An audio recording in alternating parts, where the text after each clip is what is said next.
जैसे कि हम जानते हैं एमएचए में बहुत सारे क्वर्क हैं, तो आज हम इनमें से टॉप 20 स्ट्रॉन्गेस्ट क्वर्क को डिस्कस करने वाले हैं। और हाँ, मैं पहले बता दूं, इन क्वर्क की रैंकिंग मेरे अकॉर्डिंग की गई है, पर आप अपनी रैंकिंग कमेंट में बता सकते हो। तो बिना किसी देरी के शुरू करते हैं इस वीडियो को। तो जो नंबर 20 पर क्वर्क है वो है कामिनारी का इलेक्ट्रिफिकेशन क्वर्क। इस क्वर्क का यूजर पावरफुल इलेक्ट्रिक अटैक कर सकता है। इसके साथ ही वो इलेक्ट्रिक अटैक को एब्जॉर्ब करके अपने अपोनेंट पर काउंटर अटैक कर सकता है। और ये चीज हम हीरोज और विलन की पहली फाइट में देख चुके हैं। लेकिन इस क्वर्क की सबसे बड़ी कमजोरी ये है कि वो ज्यादा इलेक्ट्रिक अटैक को एब्जॉर्ब नहीं कर सकता है, क्योंकि ओवरलोड की वजह से उसका दिमाग भी फट सकता है। तो अब मूव ऑन करते हैं नंबर 19 क्वर्क की तरफ, जो है आइजावा का इरेजर क्वर्क। इरेजर क्वर्क की ये खास बात है कि इसका यूजर अपने अपोनेंट को घूर के उसे क्वर्कलेस कर सकता है, जो इस क्वर्क की सबसे बड़ी ताकत है। लेकिन इस क्वर्क का भी एक सबसे बड़ा ड्रॉबैक है। इस क्वर्क को प्रॉपर वर्क करने के लिए इसके यूजर को अपने अपोनेंट को लगातार घूरते रहना होगा, यानी कि इसके यूजर ने पलके झपकाई तो समझ लो उसका काम तमाम हो गया। और यही रीजन है मैंने इस क्वर्क को नंबर 19 रैंकिंग दी है। तो अब बात करते हैं नंबर 18 क्वर्क के बारे में, जो है फोरसाइट। जैसे कि हम जानते हैं foresight quirk sir night I के पास था, और इस क्वर्क के थ्रू वो किसी भी पर्सन का फ्यूचर देख सकते थे, जिस वजह से ये क्वर्क उनको फिजिकल फाइट में काफी हेल्प करता था, क्योंकि उनको अपने अपोनेंट के मूवमेंट का पहले पता चल जाता था। लेकिन इस क्वर्क की भी कुछ लिमिट है, जैसे कि इसका यूजर अपने अपोनेंट को बिना टच करे उसके फ्यूचर को नहीं देख सकता है। अगर वो अपने अपोनेंट को टच भी कर लेता है तो उसे उसके साथ आई कांटेक्ट बना के रखना होगा, क्योंकि ये क्वर्क तभी वर्क करता है। इसके साथ ही इस क्वर्क का यूजर अपने अपोनेंट का फ्यूचर 1 घंटे तक देख सकता है। लेकिन इस क्वर्क की लिमिटेशन यहाँ खत्म नहीं होती हैं। एक बार इस क्वर्क को यूज करने के बाद इसका यूजर 24 घंटे बाद इस क्वर्क को यूज कर सकता है। तो अब बढ़ते हमारे नंबर 17 क्वर्क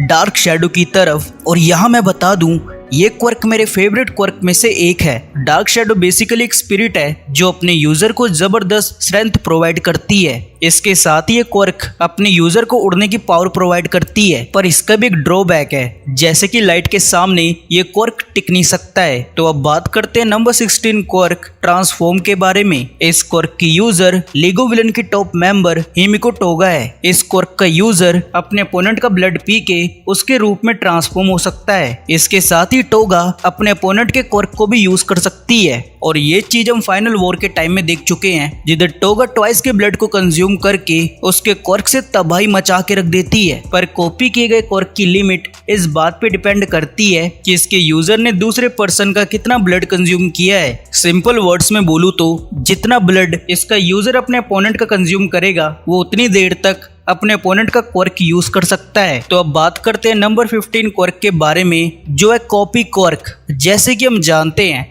ये मोनुमा का क्वर्क है, और इस क्वर्क के थ्रू मोनुमा किसी भी पर्सन को टच करके उसके क्वर्क को यूज कर सकता है। इसके साथ ही मोनुमा एक टाइम पर 2 क्वर्क को कॉपी कर सकता है, जो इसके यूजर के लिए बैटल में बहुत बड़ा एडवांटेज है। और ये चीज हम फाइनल बैटल में भी देख चुके हैं, जिधर मोनुमा आइजावा और कुरोगिरी के क्वर्क को यूज करता है, और इस वजह से हीरोज विलन और शिगाराकी को रोकने में सक्सेसफुल हो पाते हैं। पर इस क्वर्क का यूजर 10 मिनट तक अपने अपोनेंट के क्वर्क को कॉपी कर सकता है। तो अब बात करते हैं नंबर 14 क्वर्क ब्लड कर्डल की तरफ। यहाँ मैं बता दूं, इसका यूजर हीरो किलर स्टेन है, जो कि एमएचए का सबसे ब्रूटल विलन है। हालांकि वो जेल से बाहर निकलने के बाद सुधर जाता है। इस क्वर्क का यूजर अपने अपोनेंट के ब्लड को चाट के उसे पैरालाइज कर सकता है, और इस वजह से इसका यूजर अपने अपोनेंट को इजीली खत्म कर सकता है। लेकिन हर क्वर्क की तरह इसके भी ड्रॉबैक है। इस क्वर्क का यूजर मैक्सिमम 8 मिनट तक अपने अपोनेंट को पैरालाइज कर सकता है, और ये चीज अपोनेंट के ब्लड टाइप पे भी डिपेंड करती है। पर फिर भी 8 मिनट और उससे कम टाइम काफी है अपने अपोनेंट को खत्म करने के लिए।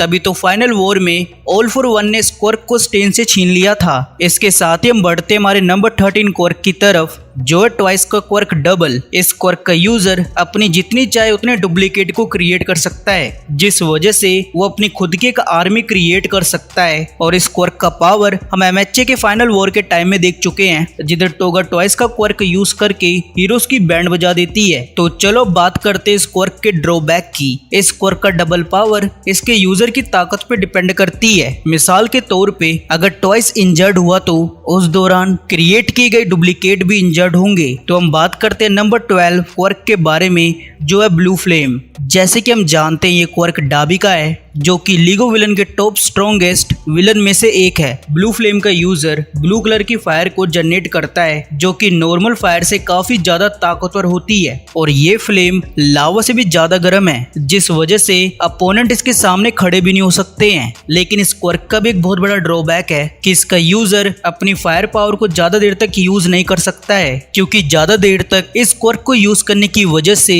इसके यूजर की बॉडी जलने लगती है, यहाँ तक कि इसके यूजर की जान भी जा सकती है। और ये चीज हम मांगा के लास्ट में भी देख चुके हैं इस क्वर्क को यूज करने की वजह से डाबी का क्या हाल होता है। तो बढ़ते हमारे नंबर 11 क्वर्क की तरफ, जो है डेंजरस विलन शिगाराकी का क्वर्क डीके। जिन्होंने एमएचए देखा होगा उनको पता ही होगा ये क्वर्क कितना ज्यादा डेंजरस है। डीके क्वर्क का यूजर अपने अपोनेंट को डिसइंटीग्रेट कर देता है। ये क्वर्क बाकी क्वर्क की तरह अपने अपोनेंट को बचने का टाइम नहीं देता है। सिंपल वर्ड्स में बोलूं तो अगर इसके यूजर ने अपने अपोनेंट को टच कर लिया तो उसका गेम ओवर हो जाएगा। तो जो नंबर 10 क्वर्क है उसका नाम है हार्डनिंग, जिसका यूजर क्रिशिमा है। इस क्वर्क से यूजर की स्किन बहुत ज्यादा हार्ड हो जाती है, जिसका मतलब आप हैवी से हैवी अटैक इजीली झेल सकते हो। क्रिशिमा के 3 स्पेशल मूव है, जिसमें से पहला है रेड काउंटर। इसमें क्रिशिमा क्लोज रेंज में हिट लेता है और काउंटर में पंचेस की बारिश करता है। दूसरा मूव है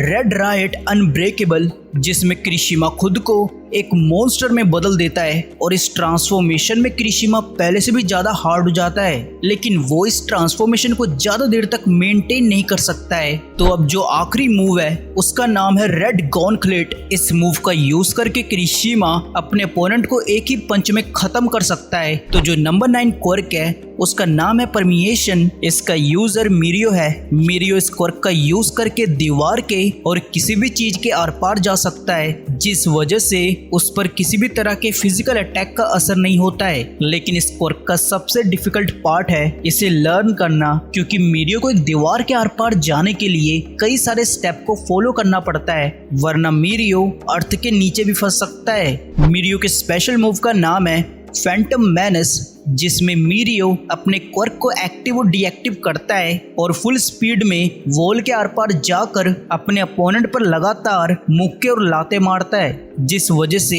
उसके अपोनेंट को मौका ही नहीं मिलता है काउंटर करने का। तो मूव ऑन करते हैं नंबर 8 क्वर्क की तरफ, जिसका नाम है मैनिफेस्ट, जो कि क्वर्क है आमाजिकी का। आमाजिकी इस क्वर्क का यूज करके अपने बॉडी पार्ट को डिफरेंट एनिमल के बॉडी पार्ट में कन्वर्ट कर सकता है, जिसे आमाजिकी वेस्ट हाइब्रिड कमेरा कहता है। पर आमाजिकी को अगर अपना क्वर्क यूज करना है तो उसे डिफरेंट एनिमल को खाना पड़ेगा। मिसाल के तौर पे अगर आमाजिकी टैकोयाकी खाता है तो वो अपने फिंगर्स को ऑक्टोपस के टेंटिकल्स में बदल सकता है, यानी कि अगर वो जितना डिफरेंट फूड खाएगा वो उतने डिफरेंट ट्रांसफॉर्मेशन यूज कर सकता है। और ये इस क्वर्क की वीकनेस भी है, अगर आमाजिकी को खाने को नहीं मिलेगा तो वो किसी भी ट्रांसफॉर्मेशन को यूज नहीं कर पाएगा। तो अब बात करते हैं आमाजिकी के स्पेशल मूव के बारे में, जिसका नाम है प्लाज्मा कैनन। इसमें आमाजिकी अपने सभी ट्रांसफॉर्मेशन को एक कैनन के रूप में ट्रांसफॉर्म करता है और एक काफी ताकतवर ब्लास्ट लॉन्च करता है, जिससे एनिमी के चीथड़े भी उड़ सकते हैं। तो अब बात करते हैं नंबर 7 क्वर्क फ्रेश विंग के बारे में, जो कि नंबर 2 हीरो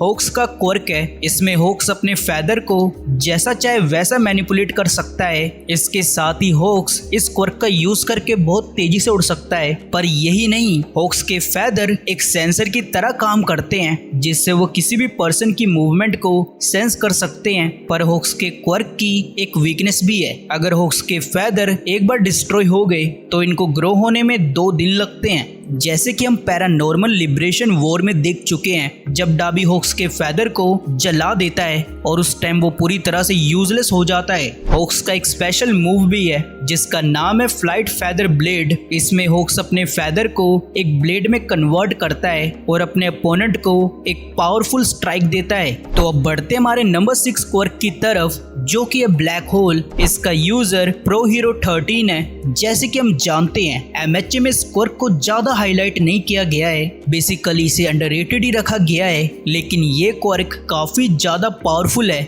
इस क्वर्क का यूजर अपनी फिंगर से ब्लैक होल को ओपन कर सकता है, जिससे वो अपने अपोनेंट को ऐसे डायमेंशन में फंसा सकता है जिससे वो कभी बाहर नहीं निकल पाएगा। 13 बेसिकली इस क्वर्क का यूज अपने अपोनेंट को कैप्चर करने के लिए करता है, लेकिन इसके साथ ही ये क्वर्क काफी डेंजरस भी है। अगर इस क्वर्क को सही तरह से यूज नहीं किया गया तो इसका यूजर और उसके आसपास का एरिया पूरी तरह से डिस्ट्रॉय हो सकता है। और यही रीजन है 13 एक बार एनिमी को पकड़ने के बाद तुरंत अपने क्वर्क को डीएक्टिव कर देता है। तो अब बात करते हैं हमारे नंबर 5 क्वर्क ब्रेन वॉशिंग के बारे में, जो कि शिंजो का क्वर्क है। शिंजो इस क्वर्क का यूज करके अपने अपोनेंट का ब्रेन वॉश कर सकता है और उससे काफी नोटी चीजें करवा सकता है। पर इस क्वर्क का एक ड्रॉबैक है, ये क्वर्क स्ट्रॉन्ग माइंड वाले बंदों पे वर्क नहीं करता है। शिंजो का एक अल्टीमेट अटैक भी है जिसका नाम है पर्सोना कोड्स। इसमें शिंजो एक आर्टिफिशियल वोकल कोड का यूज करता है जिससे वो किसी की भी वॉइस को कॉपी कर सकता है,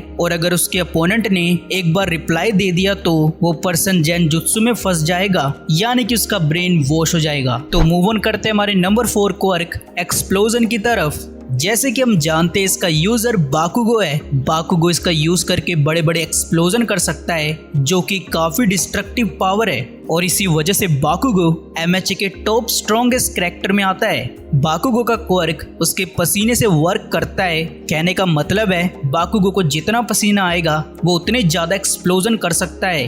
बेसिकली उसका पसीना एक बारूद की तरह वर्क करता है। तो अब बात करते हैं इसके 4 अल्टीमेट मूव की, जिसमें से पहला एक्सप्लोसिव स्पीड। इसका यूज करके बाकुगो फुल स्पीड में उड़ सकता है। सेकंड अटैक है स्टन ग्रेनेड, जिसमें बाकुगो अपने हाथ के बीच में फायरबॉल बनाकर अपने अपोनेंट पर अटैक करता है। तो अब बात करते हैं अगले अटैक की, जिसका नाम है हाउजर इम्पैक्ट, जिसमें बाकुगो हवा में घूमकर एक टोर्नेडो की शेप लेता है और अपने अपोनेंट पर दोनों हाथ से एक्सप्लोजन करता है, और ये एक्सप्लोजन काफी बड़े मार्जिन में होता है। खैर अब अगले अटैक का नाम है एपी मशीन गन, जिसमें बाकुगो अपने एक्सप्लोजन को एक मशीन गन की तरह लॉन्च करता है, जो कि काफी अपने अपोनेंट के चीथड़े उड़ाने के लिए। बाकुगो का जो आखिरी अटैक है उसका नाम है हाउजर इम्पैक्ट क्लस्टर। इसमें बाकुगो हवा में एक ड्रिल की तरह घूमता है और एक ही हाथ से काफी बड़ा ब्लास्ट करता है। तो अब बात करते हैं हमारे नंबर 3 क्वर्क के बारे में, जो कि है नंबर 1 हीरो एंडेवर का क्वर्क हेल फ्लेम। एंडेवर इससे फायर अटैक कर सकता है, इसके साथ ही वो हवा में उड़ सकता है।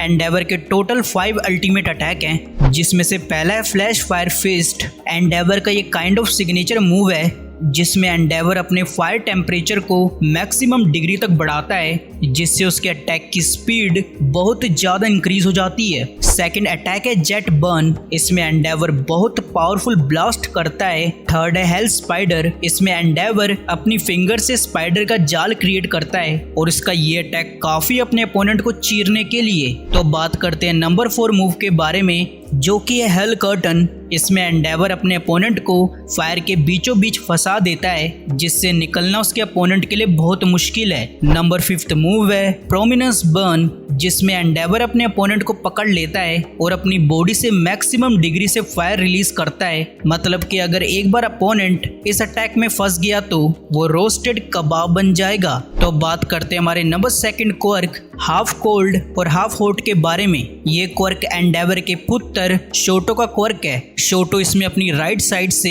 आइस को यूज कर सकता है और लेफ्ट साइड से फायर को यूज कर सकता है। तो अब बात करते हैं शोटो के फर्स्ट मूव के बारे में, जो है हेवन प्रियसिंग आइस वॉल। इसमें शोटो एक बहुत बड़ी आइस वॉल क्रिएट करता है जिसे डिस्ट्रॉय करना बहुत मुश्किल है। शोटो के सेकंड मूव का नाम है वॉल फ्लेम। इसमें शोटो बहुत भारी अमाउंट में फायर को रिलीज करता है। थर्ड मूव है फ्लैश फ्रीज हीट वेव। इसमें शोटो अपने आसपास की एयर को ठंडा करता है, देन फायर से उसे एक्सपैंड करके एक्सप्लोड कर देता है। इसका सबसे पहला यूज शोटो ने मिडोरे के अगेंस्ट किया था स्पोर्ट्स फेस्टिवल में। तो कमेंट करके बताओ कौन उस फाइट को जीता था। तो अब बात करते हैं शोटो के सबसे अल्टीमेट मूव के बारे में, जो कि है फास्ट 4। इसमें शोटो अपनी फायर और आइस को कंबाइन कर देता है, जिससे वो काफी पावरफुल अटैक करता है, और इसी अटैक की वजह से शोटो ने टोया को हराया था। तो बढ़ते हमारे नंबर 1 क्वर्क की तरफ, जो है न्यू ऑर्डर। इसकी यूजर स्टार एंड स्ट्राइप है, जो कि ऑल माइट की स्टूडेंट भी रह चुकी है। स्टार इससे अपने अपोनेंट को टच करके उस पर कोई भी रूल लगा सकती है, जैसे कि अगर मैं ऑर्डर देता हूँ आपकी बॉडी बन जाए तो आपकी बॉडी बन जाएगी।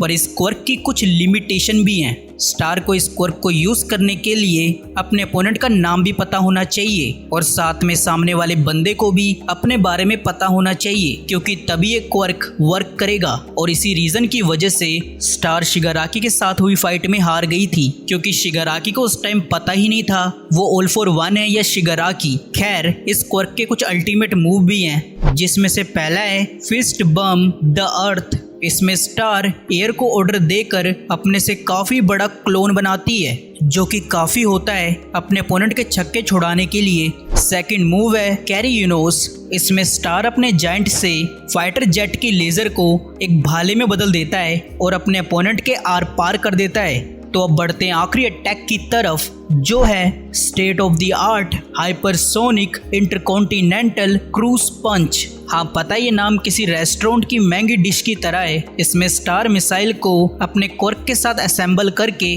उसमें मुक्का मारती है, जिस वजह से एक मैसिव एक्सप्लोजन होता है। तो ये थे हमारे टॉप 10 क्वर्क। तो कमेंट करके बताना आपको अगली वीडियो किस पे चाहिए। तो फिर मिलते हैं नेक्स्ट वीडियो में, तब तक के लिए बाय बाय, टेक केयर।